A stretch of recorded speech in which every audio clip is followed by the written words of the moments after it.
In this video, you will deploy a minimalistic instance of MongoDB alongside a Prometheus exporter, which will extract metrics from MongoDB. Then we're going to configure Prometheus to grab these metrics and save them in its time series database so that we can finally access these metrics from Grafana and visualize them in a Grafana dashboard. This video is composed of 5 chapters, and before we dive into any of them, I need to list the prerequisites needed to continue with this video. Number 1, you should have Helm installed and set up on your machine. If not, please check out this article and then come back. Link is inside the video description. And number 2, you should have Prometheus and Grafana installed in your Kubernetes cluster. If not, please check out this video and then come back. Link for that is inside the description as well. And that's it. We can start with chapter 1. All right, let's begin. I left you a link to this repository inside of your video description. Make sure that you go to it so that we can clone the repo into whatever directory you want. I'm going to clone mine into desktop for convenience. All right, and I'm going to go ahead and launch the following folder that we just downloaded. You can launch into whatever editor you want, doesn't really matter. Let's spin up a new terminal.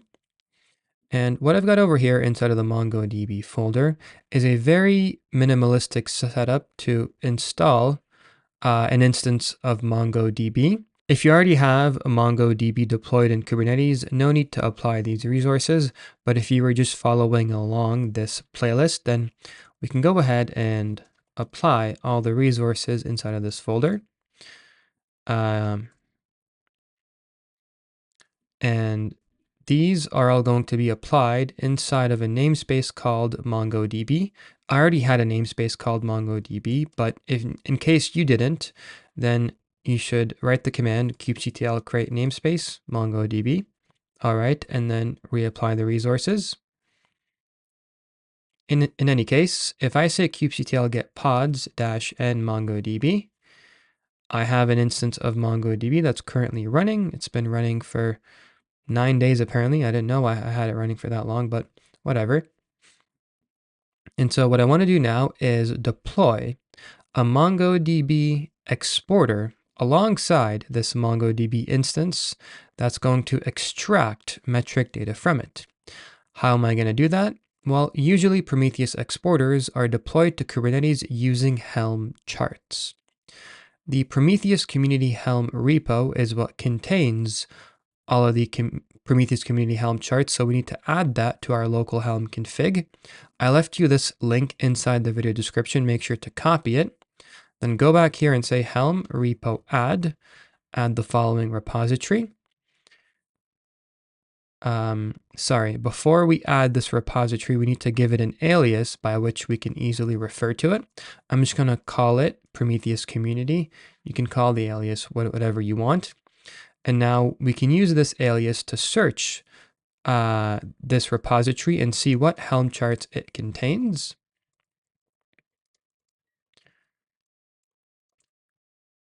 And the exporter, the Helm chart we're specifically looking for, is the one that we're going to use to deploy the MongoDB exporter. Beautiful. So if you took my Kubernetes course, which you haven't, highly recommend that you do. Link is inside the description. You'll know that a Helm chart is used to streamline the deployment of very complex and sophisticated software, because all of the deployment files and configuration templates, they're all hidden away and abstracted into a templates folder. And the Helm chart essentially gives you access to a values file with a bunch of default values, and you can choose which values you want to modify to steer your Helm deployment towards one that works for you. So whenever deploying a Helm chart, it usually boils down to being a puzzle of knowing which values you need to customize in order to achieve the deployment that you want. So if we go to the Prometheus Community GitHub repo, which has all of the Helm charts for various exporters, let me go to that. The Helm chart we're interested in is the MongoDB Exporter Helm chart. Here we see the templates folder that has all of the different configuration files hidden away. Not that many files actually, a fairly simple deployment. But all we need to play around with is the values inside of the values.yaml file. This values.yaml file contains a bunch of default values, most of which we don't need to touch, but there are some values that we need to override inside of our own values.yaml file. So let me actually just copy the comment in as well. So the exporter is going to use this URI to try to connect to our instance of MongoDB. It needs to connect to a MongoDB service called MongoDB. So the host is already halfway correct, but we also need to specify the service, the namespace that service is in, just in case the exporter is deployed in a different namespace. And if you took my Kubernetes course, you'll know that we need to follow that up with the default Kubernetes suffix service.cluster.local. So this whole thing is the host. The host tells the exporter where to find the MongoDB service. And once it finds the MongoDB service, the port tells the exporter where the service is serving requests. All right. Now, will this be enough for our exporter to connect to MongoDB? Yes.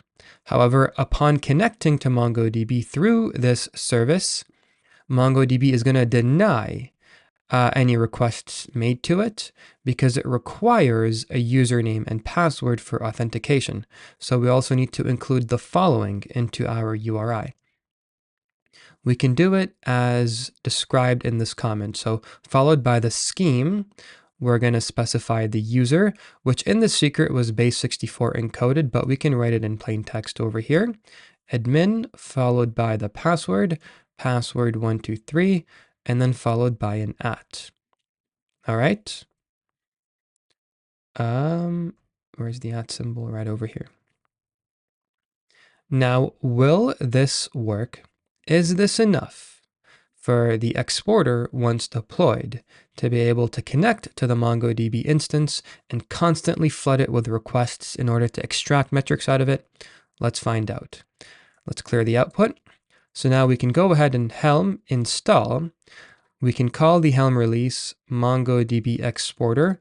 We're going to install a MongoDB Exporter based on the following Helm chart. But we're not just going to use all of these default values. Some of them we're going to override using our own values.yaml file. So -f, the folder is MongoDB Exporter. The file is the following values.yaml file. And we're going to deploy this exporter inside the same namespace as MongoDB itself, which is the namespace MongoDB. All right, we're in business. So now let me maximize the following. If I clear the output and say kubectl get pods-n MongoDB, I've got MongoDB currently running. The exporter is running, but it's not ready yet. So let's give it some time.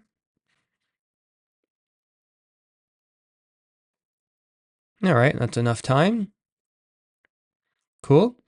Is this exporter actually extracting metrics from MongoDB? Let's find out.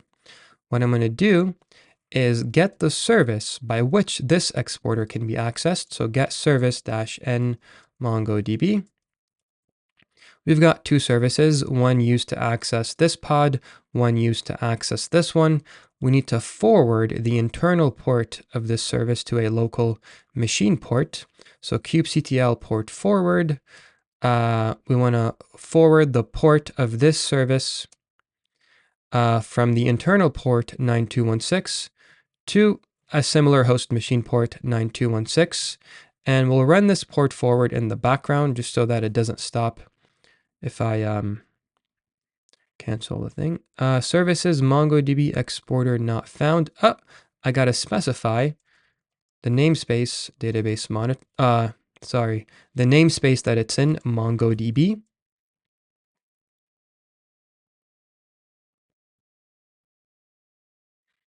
Interesting. kubectl get services -n MongoDB. kubectl port forward the service, which is the following. Oh.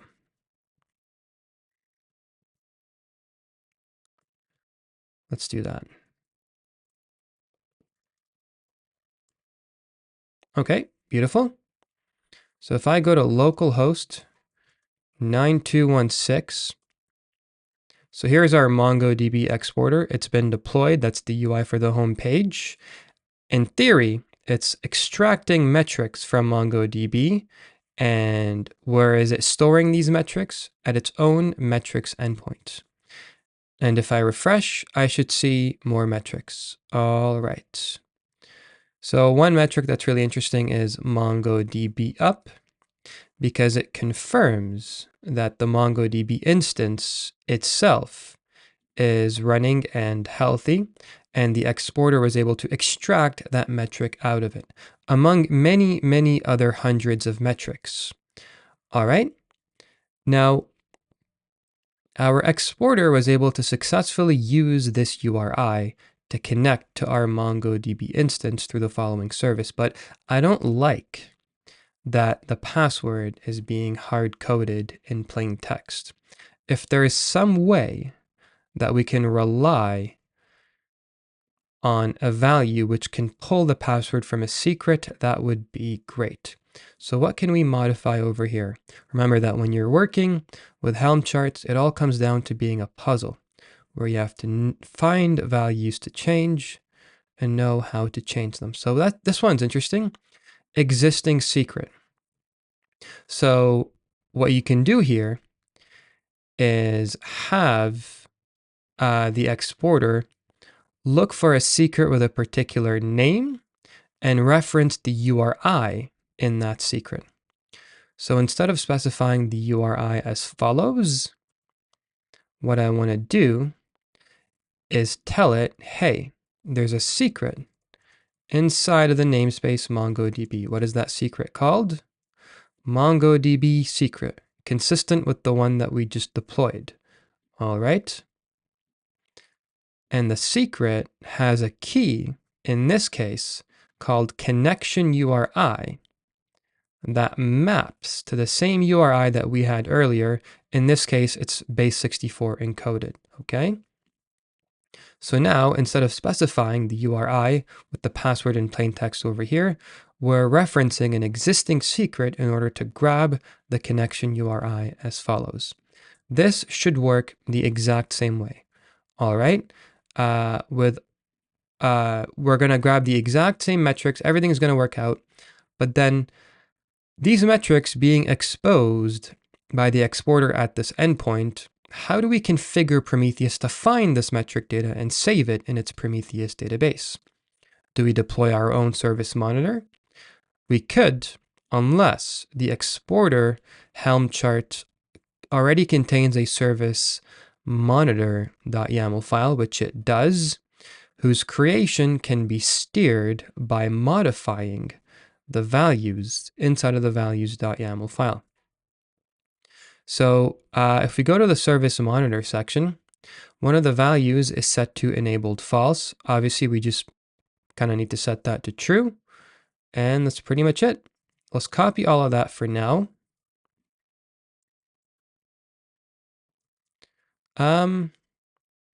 We'll set enabled to true. These we don't really need to touch. All right. Scrape timeout, scraping interval, doesn't really matter.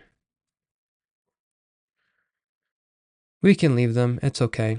Now the only thing I do need to add is an additional label, release Prometheus.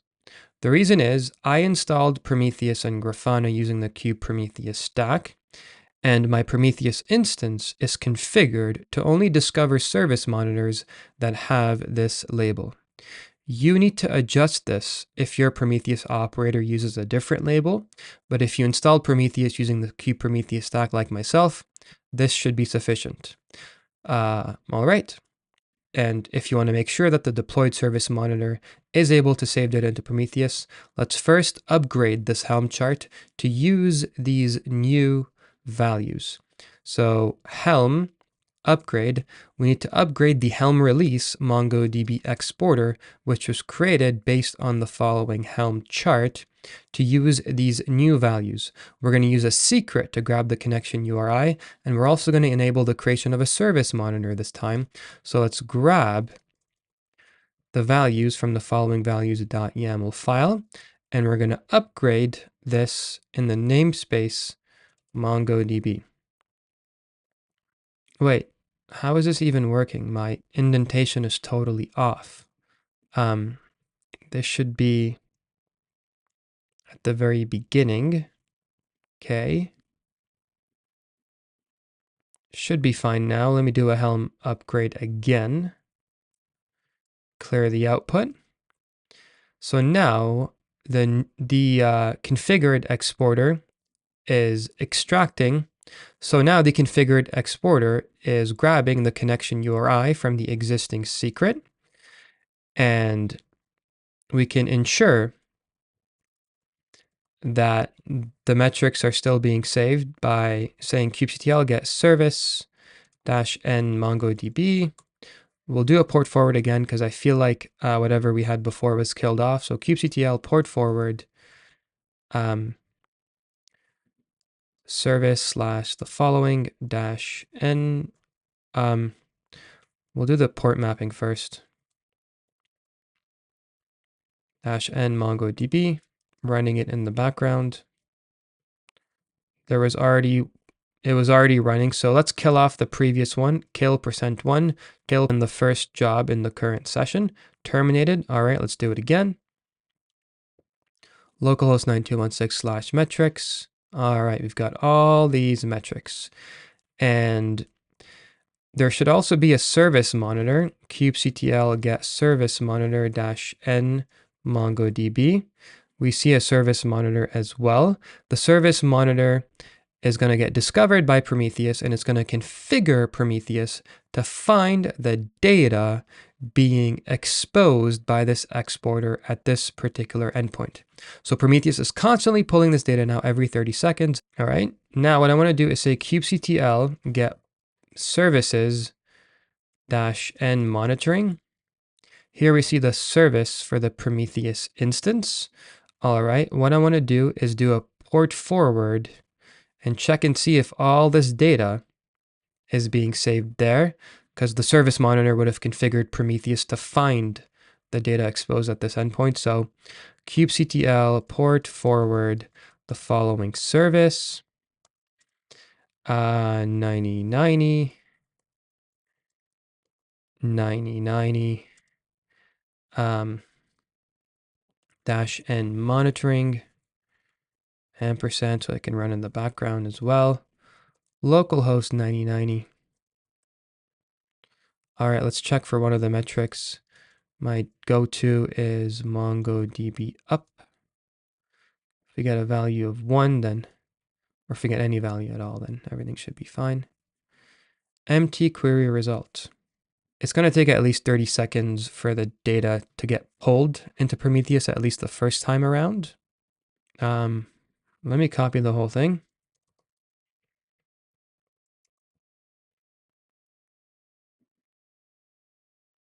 Kind of weird. I don't really get why this is happening. Oh, there you go. The metric is there. All right, so now all this data is being pulled into the Prometheus database.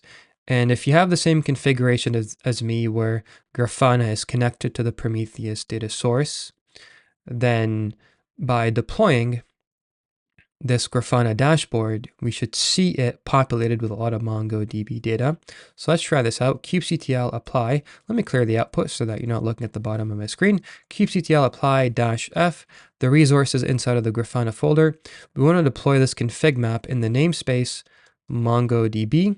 No, in the same namespace as where Grafana is currently in, because I already had the dashboard deployed, but whatever.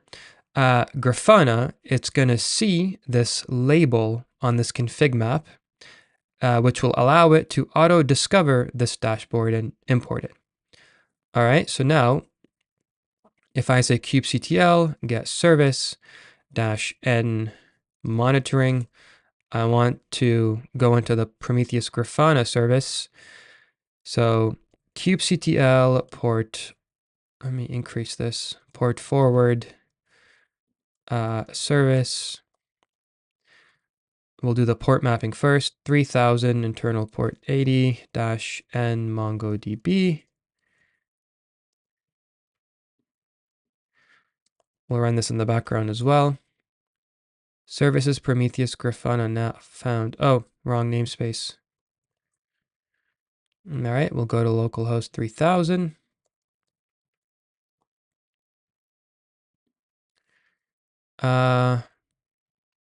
MongoDB dashboard. Beautiful.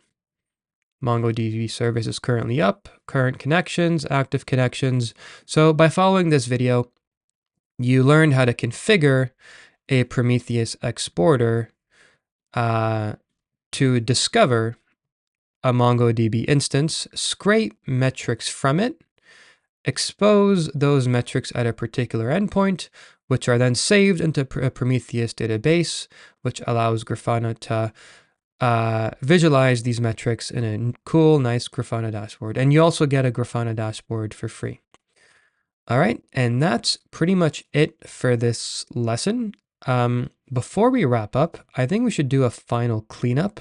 So we'll clear the output. We'll start by uninstalling the exporter, Helm uninstall MongoDB Exporter -n MongoDB. Now the exporter was uninstalled. We can delete the namespace MongoDB. We'll delete every resource that was created from each file in MongoDB. So -f MongoDB.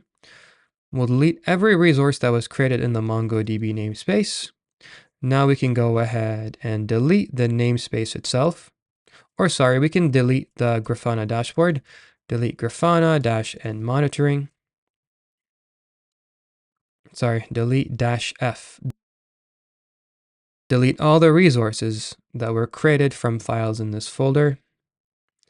All right. And now if you want to remove the Helm repository as well, you can say Helm repo, remove Prometheus community. All right, and we are done. Final step, delete the namespace, kubectl delete namespace MongoDB. And it's like we never did anything. All right, in the next lesson, I'm going to show you how to do the exact same thing, but for Redis. I'll see you then.